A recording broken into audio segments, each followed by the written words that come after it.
경제하는 사람들의 마음을 읽어보는 호모 이코노미쿠스입니다. 사직서 내겠습니다. 됐죠 이제?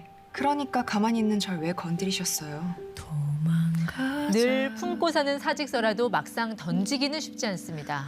퇴사를 언제 어떻게 해야 할지 이 타이밍이 고민이신가요? 직접 퇴사를 경험한 이분이 알려준다고 합니다. 오늘은 이 퇴사 후 취업 컨설팅 분야의 유튜버로 경험과 지식을 나누고 있는 이준희 대표 만나보겠습니다. 네, 대표님 어서 오십시오. 안녕하세요. 저도 형 이렇게 불러도 됩니까? 물론입니다. 퇴사한 이 형, 네. 면접왕 이 형 이런 채널을 운영하다 보니까 저 이제 그 용어가 훨씬 더 익숙하더라고요. 면접한 이형, 면접왕 이형, 네. 네, 그리고 퇴사한 이형. 이형. 네. 이거 약간 창과 방패 같은 그런 느낌인데요? 그렇죠. 처음에는 면접을 일단 잘 보게 해야겠다. 예. 취업을 해야 되니까요.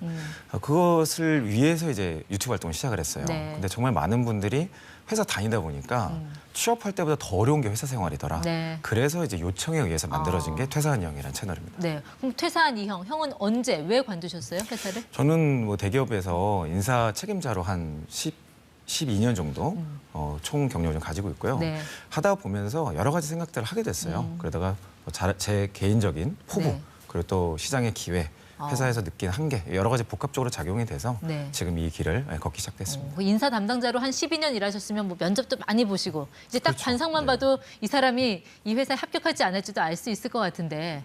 관상이라기보다는 네. 대화를 나눠보면 그 사람의 경험, 관점 이런 것들을 통해서 유출할 수 있게 되는 거죠. 근데 요즘 MZ 세대들은 합격해도 얼마 안 가서 그만둔다면서요? 뭐 사람마다 다를 겁니다. 네. 그런데 뭐 제가 많이 만나본 경험으로는 입사하는 순간서부터 퇴사를 고민한다. 이렇게 보면은 뭐 얼추 맞을 것 같아요. 다만 실행을 언제 하냐, 예. 이거는 사람마다 다를 수 있습니다. 언제 많이들 실행을 해요? 몇 년 차 때? 제가 많이 만나 보니까 3-5-7주기라는 게 있는 것 같아요. 그래서 입사하고 3년 내에 퇴사, 네. 그리고 5년 때쯤에 퇴사, 5년 때가 이제 가장 많은 것 같고 예. 직무를 바꾸거나 산업을 바꿔야겠다고 생각한 경우는 보통 2년 내에 퇴사를 합니다. 네. 근데 보통 퇴사하고 나면 이 모양 저 모양으로 또 후회들도 많이 하잖아요. 굉장히 많이 하죠. 타이밍을 잘못 잡아서 후회하는 경우가 많지 않습니까? 타이밍도 있고 네. 커리어라는 것 자체가 성장해야 될 타이밍이 있고 전환을 해야 될 타이밍이 있거든요. 예. 그래서 단순히 이걸 퇴사라고만 특정할 수는 없고 개인의 성장 관점이 아닌 다른 기준으로 네. 이렇게 선택을 했을 때 어. 결국 돌아오게 되는 경우들이 예. 많이 있어요. 어. 그런 것들 때문에 후회하는 경우는 많이 봤습니다. 그러니까 이제 퇴사한 이 형의 입장에서 자, 우리 회사에서 이런 시그널이 보이면 이때는 퇴사 각이다 하는 뭐 그런 징조 같은 게 있을까요? 저는 이걸 퇴사 시그널이라기보다는 예. 좀 점검해야 될 포인트 정도로 말씀드릴 수 있을 것 같아요. 지금 화면에 나와 있는 대로 연봉, 그리고 상태, 성장 3가지 정도는 꼭 점검해봐야 되지 않을까. 생각이 연봉은 듭니다. 어느 정도 수준이면은 아유, 나가야겠다 이런 생각해야 되는 그건 이제 건가요? 뭐 사람마다 당연히 뭐 기준이 다를 그렇죠. 거고 네. 또 뭐 직무 산업마다 달라서 제가 특정할 수는 없는데 확실한 거는 개인의 생계가 유지가 안 되는 네. 경우라면 뭐 이건 얘기할 그렇죠. 필요가 없겠죠. 예. 직업에서 가치가 없기 때문에 이 부분이 하나 있을 것 같고 또 하나는 성장률에 대한 문제인 것 같아요. 그러니까 결국엔 내가 일을 한 부분에 대해서 어떻게 보상으로 연결을 시켜줄 것이냐. 네. 이 부분이 연결이 안 된 회사라면 시간이 지나도 예. 또 내가 좋은 성과를 내거나 일을 열심히 해도 보상에 반영이 안 될 확률이 높기 때문에 그런 네. 부분들은 고려해 볼 그러니까 필요가 그 연봉 자체보다 연봉의 그 상승률 그거를 그렇죠. 봐야 된다는 맞습니다. 그 말씀이신 네네. 것 같아요. 자, 두 번째로 상태라는 거 있잖아요. 저기 뭐 제 개인 어떤 상태를 말씀하시는 맞습니다. 겁니까? 몰입도에 영향을 줄 수 있는 개인의 상태인데요. 첫 번째로 좀 봐야 될 게 감정적인 상태인 것 같아요. 네. 그러니까 내가 회사에 대한 마음, 일에 대한 마음, 뭐 고객을 대할 때 태도 뭐 이런 것들이 종합적일 텐데 예. 저는 이제 그런 마음들이 조금 안 좋아졌을 때 극단적으로 나타나는 게 뭐냐면 심리적으로 무너진 상태를 뜻합니다. 그 흔히 말하는 번아웃 그런 그렇죠. 건가요? 번아웃 포함해서 뭐 우울증, 공황장애 이런 것들이 흔치 않게 많이 볼 수 있어요. 예. 그런 상태에서는 커리어를 유지하기 좀 어렵지 않을까. 그거는 빨리 그냥 고치는 게 훨씬 나은 상태인 것 같고 또 하나가 좀 육체적인 상태입니다. 일을 하다 보면 뭐 오랫동안 앉아 있어서 디스크가 온다든지 실제 그 업무를 수행할 수 없는 육체적 예. 환경으로 갈 때가 있어요. 이 경우는 빨리 해결을 하는 것이 네. 계속 회사에서 뭐 다녀봐야 어차피 본인도 힘들고 더 악화만 됩니다. 네. 특별히 좀 정신적인, 심리적인 부분은 내비뒀을 때 내 개인의 자존감의 문제로 연결될 수가 있어요. 예. 그럼 이거는 더 이상 직업이나 연봉의 문제가 아니고 앞으로 내가 어떻게 살아갈 수 있을 네. 것이냐에 대한 좀 극단적인 상황을 갈 수 있기 때문에 이거는 피해야 된다. 혹시 내가 정말 지금 번아웃인지 이거 자가 진단할 수 있는 그런 항목, 뭐 리스트 같은 거 혹시 있습니까? 물론 이제 그런 진단 항목들이 있는데 네. 사람마다 느끼는 바가 다 너무 달라요. 그래서 제가 제안드리는 거는 병원에서 네. 의사 선생님이 이것은 쉬어야 된다. 이것은 더 이상 회사할 수 없다라는 예. 진단이 있을 때 그걸 이유로 퇴사를 해라라고 말씀드리고 이거는 면접에 가서도 퇴직 사유로서 크게 문제가 없습니다. 예. 알겠습니다. 자, 세 번째, 성장이라는 거는 뭐 회사의 성장을 말씀하시는 겁니까? 아니면 뭐 개인의 성장을 말씀하시는 두 가지가 다 있는 것 같아요. 예. 일단 커리어라는 측면을 우리가 어떻게 바라봐야 되냐면 회사가 성장할 때 개인도 성장하는 거거든요. 그러니까 회사가 성장하지 못하는 곳에서 개인이 뭐 아무리 네. 스마트 워킹을 하고 어. 대단한 자격증을 따봐야 성장으로 인정을 못 받아요. 네. 커리어가 성장한다는 것의 기준은 시장에서 인정을 해준다는 건데 예. 시장에서 인정을 해준다는 거의 정의는 어디서 일해봤냐입니다. 어떤 것까지 다루어봤냐, 네. 어떤 성장을 경험해봤냐인데 예. 주로 이제 성장하는 회사에서 이런 네. 경험을 할 수 있죠. 근데 그 내 회사가 지금 성장하고 있는 건지 아니면 정체되거나 꺾이고 있는 건지 이거 뭘 보고 제가 판단할 수 있어요? 제일 중요한 거는 숫자인 것 같아요.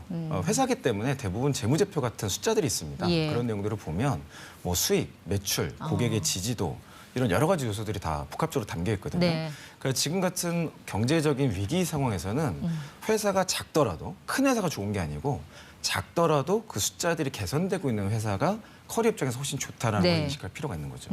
어쨌든 돈을 잘 벌고 있는지 앞으로 잘 벌 것인지 이거를 직접 그렇죠. 숫자로 맞습니다. 확인을 하고 아니다 싶으면 이거는 퇴사 시그널로 봐야 된다는 그 네, 말씀이시네요. 맞습니다. 그러면 제 개인의 성장 이거는 어떻게 확인을 할 수 있죠? 사실 성장의 정의가 뭐냐가 되게 중요한데요. 성장은 뭐 아까 말씀드렸던 자격증이나 교육 뭐 이런 걸로 되는 게 아니라 예전에 할 수 없었던 것을 할 수 있는 상태가 되는 거예요. 기회? 기회라고 볼 수 있죠. 그러니까 그 새로운 경험을 통해서 내 업무 능력이 더욱더 향상되는 거죠. 예. 결국에 그게 결론적으로 나오는 게 어떤 승진 같은 겁니다. 아. 그래서 기회라고 말할 때 핵심은 뭐냐면 영향력의 확대인 것 같아요. 예. 다시 뭐 좀 쉽게 얘기하면 리더십으로 승진할 수 있냐. 내 위에 승진할 대상자들이 자리를 다 꿰차고 있다 그러면 사실 나는 성장할 수 있는 기회가 없다고 봐도 무방해요. 예. 그 영향력을 확보할 수 있는 기회, 또 내가 업무를 잘하고 네. 성장을 했을 때 그것을 회사가 포지션에 이동을 시켜주는가 이런 문화나 제도적인 면도 고려를 해야 된다고 내가 볼 수 있습니다. 팀장, 부장이 돼서 더 큰 규모의 프로젝트를 맡고 그렇게 함으로써 고객 규모를 성장시킬 수 있는 그런 어떤 맞습니다. 길이 네네. 있는지를 그렇죠. 확인하라는 그런 말씀이시네요. 우리가 흔히 전문가가 뭐냐라고 정의할 때 남들이 경험해보지 않은 조금 더 복잡하고 조금 더 규모 있고 영향력 있는 그 문제를 해결했을 때 보통 전문가라고 네. 이야기를 하거든요.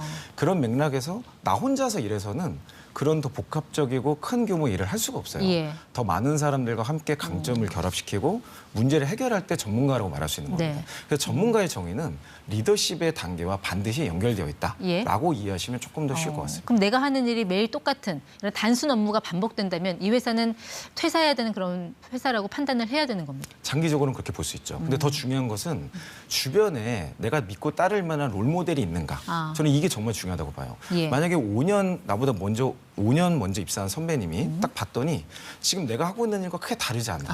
네. 그러면 5년 뒤에 내 모습이 그 모습인 거예요. 이건 성장이 없다는 거죠. 네. 그러니까 결국에는 먼저 들어온 사람 또 어떤 일을 하는가 팀장님에 따라서 나의 성장도 따라갈 수 있는 것이기 때문에 이 부분을 살펴봐야 된다고 봅니다. 자, 그런 기준으로 퇴사를 결심했다면 언제, 어떤 방식으로 이 퇴사를 알려야 될까요?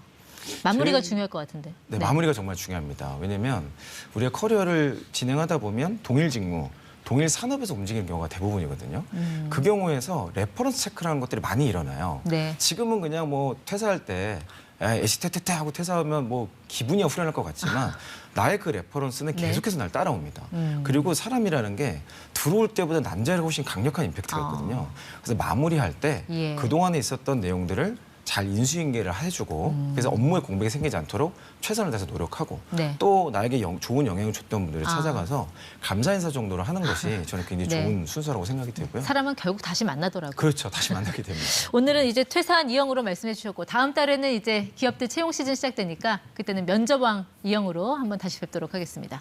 이준희 대표였습니다. 고맙습니다.